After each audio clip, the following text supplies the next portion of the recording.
สเปนยิงถึง 27 ครั้งในนัดแรกแต่กลับทำประตูไม่ได้แม้แต่ลูกเดียวใครจะเชื่อว่าอีก1 เดือนต่อมาพวกเขาจะกลายเป็นแชมป์โลก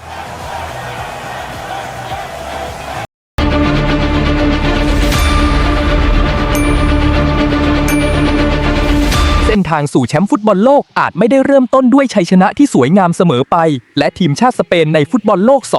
2026 คือหลักฐานที่ชัดเจนที่สุดพวกเขาเริ่มการแข่งขันด้วยผลเสมอที่ทำให้แฟนบอลทั่วโลกตั้งคำถามก่อนที่จะปรับปรุงฟอร์มการเล่นเอาชนะคู่แข่งทีละทีมเสียประตูตลอดทัวร์นาเมนต์เพียงครั้งเดียวและปิดฉากการแข่งขันด้วยแชมป์โลกสมัยที่ 2 ของประเทศนี่คือเส้นทางทั้ง 8 นัดของทีมชาติสเปนจากวันที่พวกเขาทำประตูไม่ได้แม้จะบุกแทบทั้งเกมจนถึงวินาทีที่เฟราน ตอเรสยิงประตูสำคัญที่สุดลูกหนึ่งในประวัติศาสตร์ฟุตบอลสเปนนัดแรกสเปนลงเล่นนัดแรกของกลุ่ม H พบกับกาบูเวดีชาติที่ผ่านเข้าสู่ฟุตบอลโลกรอบสุดท้ายเป็นครั้งแรกก่อนเริ่มการแข่งขันสเปนถูกมองว่าเหนือกว่าแทบทุกด้านพวกเขาเข้าสู่รายการในฐานะแชมป์ยุโรปมีผู้เล่นคุณภาพสูงอยู่ทั่วทั้งทีมและถูกจัดให้เป็นหนึ่งในตัวเต็งแชมป์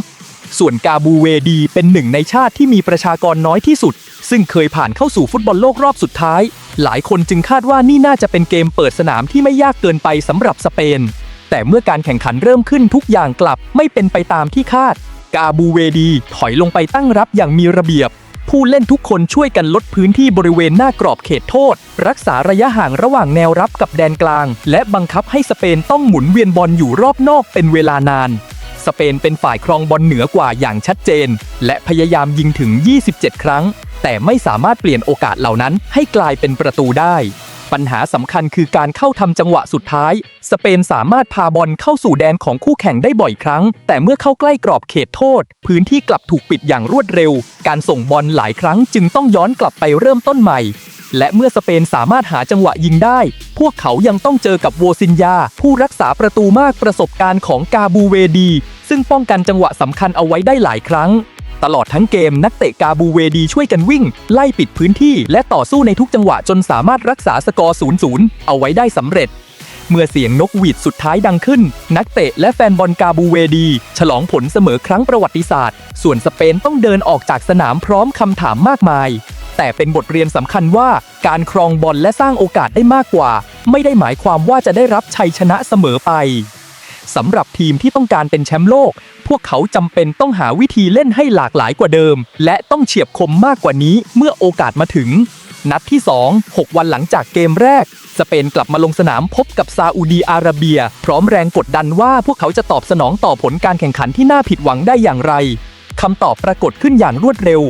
ลามีนยามานกลับมาเป็นตัวจริงและทำประตูแรกให้กับสเปนตั้งแต่นาทีที่ 10การมีเขาอยู่ทางริมเส้นช่วยเพิ่มทั้งความเร็วความสามารถในการดวลตัวต่อตัวและการสร้างพื้นที่ให้เพื่อนร่วมทีมต่างจากเกมแรกที่สเปนต้องต่อบอลอยู่รอบนอกเป็นเวลานานนัดนี้พวกเขาเคลื่อนบอลไปข้างหน้าเร็วกว่าเดิมและพยายามโจมตีทันทีเมื่อพบช่องว่างการเคลื่อนที่ของผู้เล่นเกมรุกมีความหลากหลายมากขึ้นตัวริมเส้นช่วยดึงแนวรับออกจากตำแหน่งขณะที่ผู้เล่นตรงกลางสอดเข้าไปใช้พื้นที่ว่างบริเวณกรอบเขตโทษหลังจากสเปนทำประตูแรกสเปนก็ทำเพิ่มอีก2ประตูและสเปนยังได้อีก1ประตูจากการทำเข้าประตูตัวเองของซาอุดิอาระเบียสเปนเอาชนะซาอุดิอาระเบียไป4-0พร้อมเก็บชัยชนะนัดแรกของทัวร์นาเมนต์ได้สิ่งสำคัญไม่ได้มีเพียงจำนวนประตูพวกเขาเล่นด้วยความเร็วมากขึ้นกล้าโจมตีมากขึ้นและใช้ความกว้างของสนามได้มีประสิทธิภาพกว่าเกมแรกจากทีมที่ถูกตั้งคำถามหลังผ่านไป1นัดสเปนกลับมาแสดงให้เห็นว่าเมื่อระบบการเล่นของพวกเขาทำงานอย่างเต็มประสิทธิภาพทีมนี้สามารถสร้างปัญหาให้กับคู่แข่งได้ตลอดทั้งเกมเสียงวิจารณ์เริ่มเบาลงและความมั่นใจของทีมเริ่มกลับมาอีกครั้งนัดที่ 3 สเปนลงเล่นนัดสุดท้ายของรอบแบ่งกลุ่มพบกับอุรุกวัยโดยมีตำแหน่งแชมป์กลุ่มเป็นเดิมพันเกมนี้แตกต่างจากการพบกับซาอุดีอาระเบียอย่างชัดเจนอุรุกวัยเริ่มต้นเกมอย่างดุดันผู้เล่นเข้าปะทะเร็วพยายามรบกวนการขึ้นเกมของสเปนและไม่เปิดพื้นที่ให้ลามีนยามานเล่นได้อย่างอิสระทางริมเส้นทุกครั้งที่นักเตะสเปนรับบอลพวกเขาต้องเผชิญกับแรงกดดันแทบจะทันทีเกมจึงเต็มไปด้วยการแย่งชิงบอลการปะทะและความผิดพลาดจากทั้ง2ฝ่ายอุรุกวัยมีโอกาสสำคัญในครึ่งแรกสเปนเองก็สร้างอันตรายจากลูกตั้งเตะได้หลายครั้งก่อนจะได้ประตูขึ้นนำในนาทีที่ 42 อเล็กซ์หาพื้นที่บริเวณหน้ากรอบเขตโทษก่อนยิงบอลไปทางประตูเฟนันโด มุสเลราผู้รักษาประตูของอุรุกวัยพยายามรับไว้แต่บอลหลุดจากมือและไหลข้ามเส้นประตู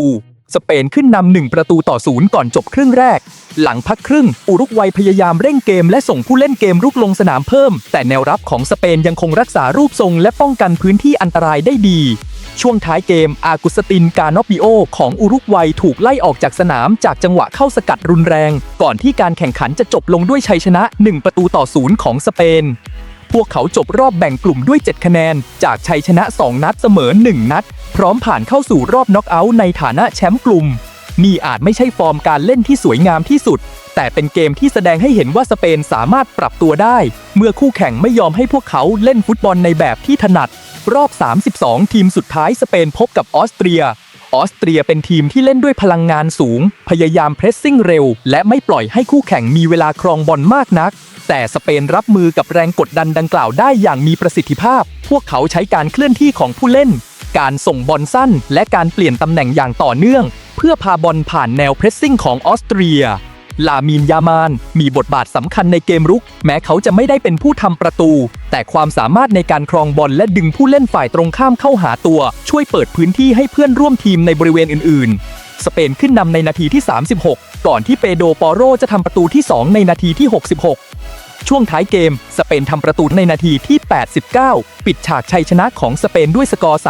3-0นอกจากการทำ3ประตูสิ่งที่โดดเด่นคือเกมรับของสเปนซึ่งไม่เปิดโอกาสให้ออสเตรียยิงตรงกรอบได้เลยตลอดการแข่งขันสเปนควบคุมทั้งบอลพื้นที่และจังหวะของเกมได้อย่างสมบูรณ์พร้อมผ่านเข้าสู่รอบ16ทีมสุดท้ายด้วยฟอร์มที่น่าเชื่อถือที่สุดนับตั้งแต่เปิดทัวร์นาเมนต์รอบ16ทีมสุดท้ายสเปนต้องพบกับโปรตุเกสนี่คือเกมที่เต็มไปด้วยความระมัดระวังเพราะทั้ง2ทีมรู้จักจุดแข็งและจุดอ่อนของกันและกันเป็นอย่างดี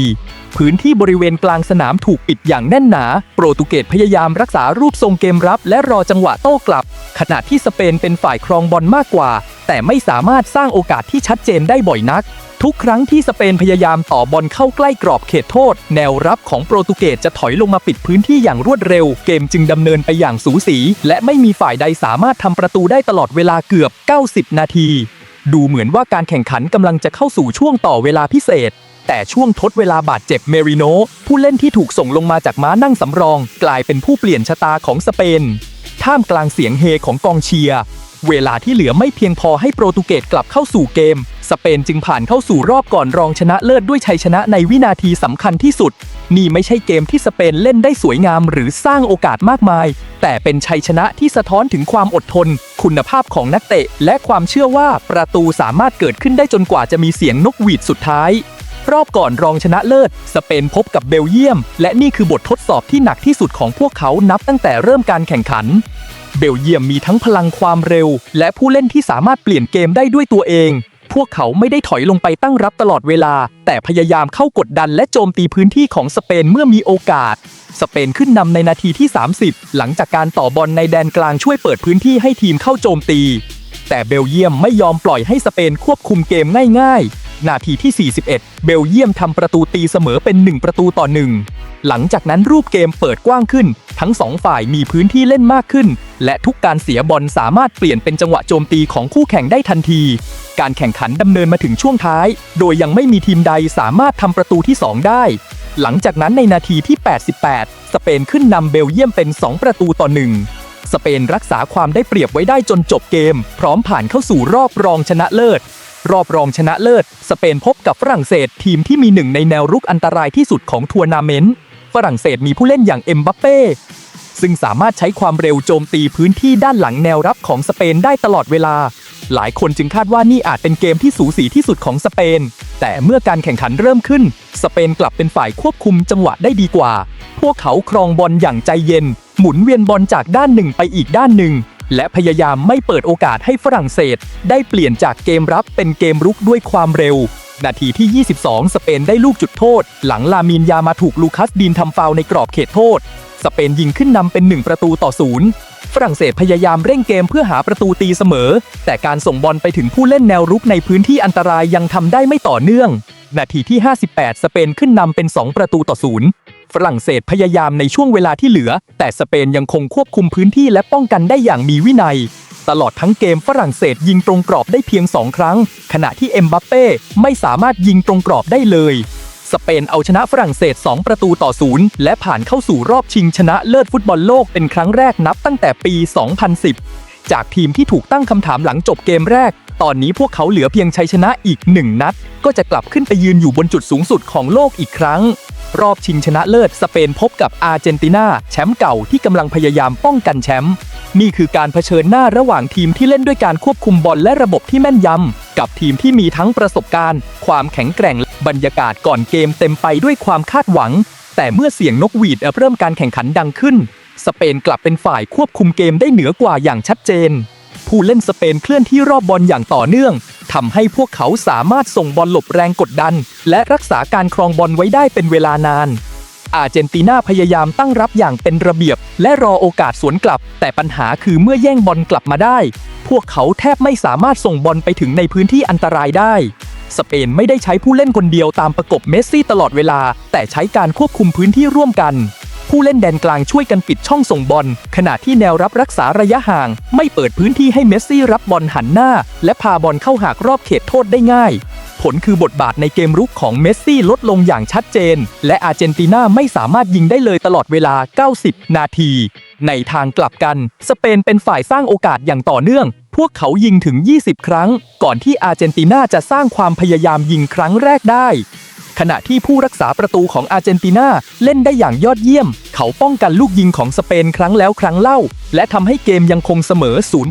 0-0แม้จะครองเกมและสร้างโอกาสได้มากกว่าแต่สเปนยังขาดความเฉียบคมในจังหวะสุดท้ายบางครั้งยิงไม่ดีพอบางครั้งถูกบล็อกและหลายครั้งต้องเจอกับการป้องกันของผู้รักษาประตูช่วงท้ายเกมผู้เล่นอาร์เจนตินาโดนใบเหลืองที่2เป็นใบแดงอาร์เจนตินาจึงต้องเข้าสู่ช่วงต่อเวลาพิเศษด้วยผู้เล่นเพียง10 คนสเปนใช้ความได้เปรียบด้านจำนวนผู้เล่นเพิ่มแรงกดดันทันทีพวกเขาหมุนเวียนบอลจากด้านหนึ่งไปอีกด้านหนึ่งบังคับให้อาร์เจนตินาต้องวิ่งไล่และถอยลงไปป้องกันใกล้กรอบเขตโทษมากขึ้นหลังจากช่วงต่อเวลาพิเศษครึ่งแรกจบลงสกอร์ยังคงอยู่ที่0-0แต่เพียงไม่กี่วินาทีหลังเริ่มครึ่งหลังของช่วงต่อเวลาพิเศษจังหวะที่แฟนบอลสเปนรอคอยก็มาถึงบอลถูกส่งเข้าไปในกรอบเขตโทษก่อนกระเด้งมาเข้าทางเฟรานตอเรสผู้เล่นสำรองของสเปนตอเรสเข้าถึงบอลก่อนผู้เล่นฝ่ายตรงข้ามและยิงผ่านมือผู้รักษาประตูเข้าไปในนาทีที่106สเปนขึ้นนำอาร์เจนตินา1-0หลังจากพยายามครั้งแล้วครั้งเล่าในที่สุดประตูที่เปลี่ยนประวัติศาสตร์ก็เกิดขึ้นเวลาที่เหลืออาร์เจนตินาพยายามส่งผู้เล่นขึ้นหน้าเพื่อหาประตูตีเสมอแต่ด้วยจำนวนผู้เล่นที่น้อยกว่ารวมถึงความเหนื่อยล้าจากการไล่ตามบอลตลอดทั้งเกมพวกเขาแทบไม่สามารถสร้างโอกาสที่ชัดเจนได้ความพยายามยิงครั้งแรกของอาร์เจนตินาเกิดขึ้นในช่วงท้ายของการต่อเวลาพิเศษแต่ไม่สามารถเปลี่ยนเป็นประตูได้เมื่อเสียงนกหวีดสุดท้ายดังขึ้นนักเตะสเปนบางคนซุดลงกับพื้นบางคนวิ่งเข้าสวมกอดกันขณะที่ตอเรสกลายเป็นฮีโร่ผู้ทำประตูชัยในนัดชิงชนะเลิศสเปนเอาชนะ1-0หลังต่อเวลาพิเศษและคว้าแชมป์ฟุตบอลโลกสมัยที่2ต่อจากความสำเร็จครั้งแรกเมื่อปี2010จากเกมแรกที่ยิงถึง27 ครั้งแต่ทำประตูไม่ได้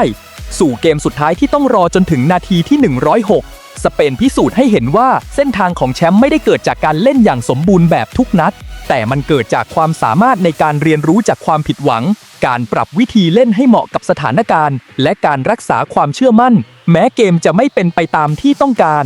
ตลอดการแข่งขันทั้ง8นัดสเปนยิงได้ทั้งหมด14 ประตูเสียเพียง1 ประตูไม่เสียประตูถึง7 นัดและจบการแข่งขันโดยไม่แพ้ใครการเสียเพียง1 ประตูยังกลายเป็นสถิติใหม่สำหรับจำนวนประตูน้อยที่สุดที่ทีมแชมป์ฟุตบอลโลกชายเสียตลอด1 ทัวร์นาเมนต์แต่เบื้องหลังตัวเลขเหล่านั้นสิ่งที่ทำให้สเปนประสบความสำเร็จคือการเล่นเป็นทีมผู้เล่นตัวจริงช่วยกันควบคุมเกมผู้เล่นเกมรับช่วยกันปิดพื้นที่ขณะที่ผู้เล่นสำรองอย่างเฟรานตอเรสลงมาเปลี่ยนผลการแข่งขันในช่วงเวลาที่สำคัญที่สุด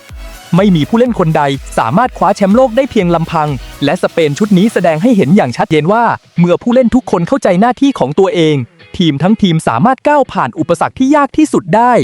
นี่คือเส้นทางที่เริ่มต้นด้วยผลเสมอที่น่าผิดหวังแต่จบลงด้วยดาวดวงที่2บนตราเสื้อทีมชาติสเปนและนี่คือเรื่องราวของสเปนแชมป์ฟุตบอลโลก 2026 ถ้าคุณชื่นชอบเรื่องราวเส้นทางสู่แชมป์การวิเคราะห์รูปเกมและเหตุการณ์สำคัญจากฟุตบอลโลกอย่าลืมกดไลค์ กดติดตามและเปิดกระดิ่งไว้ เพื่อไม่พลาดเรื่องราวแฟ้มลับโลกที่น่าสนใจในคลิปต่อไปนะครับ